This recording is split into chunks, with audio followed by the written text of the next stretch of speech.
আরে ACP sir, আপনার কাছে 2000 টোকেন থাকার পরেও কেন আমাদের রিভাইভ দিলেন না? আমার কাছে ছিল না 2000 টোকেন। তাহলে 400 দিয়ে রিভাইভ দিতে পারতেন। ভাই আমি চেষ্টা করছি রিভাইভ দেওয়ার, কিন্তু রিভাইভ হচ্ছিল না।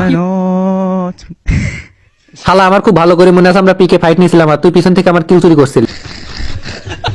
আর ডাউনার পর আমি দেখেছিলাম তোর কাছে 3000 টোকেন রয়েছে, তারপরে আমাদের রিভাইভ দিসনি। কিভাবে বুঝাবো রিভাইভ দেওয়ার সুযোগ ছিল না? ভাই আমাদের তো র্যাঙ্ক মাইনাস হয়ে গেছে, এত সহজে স্বীকার করবে না। আমার ডিজার্টটা দাও।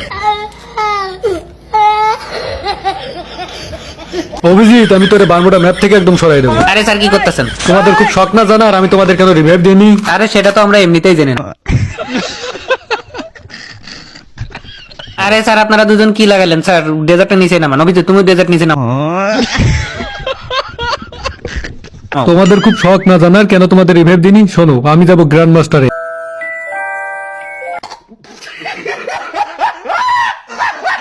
আর রিভাইভ মেশিন এর কাছে অনেক এনিমি ছিল, এই জন্য আমি তোমাদের রিভাইভ দিতে যাইনি। আরে এসিপি পাদুমান, এখন আমি গ্র্যান্ড মাস্টার তোর।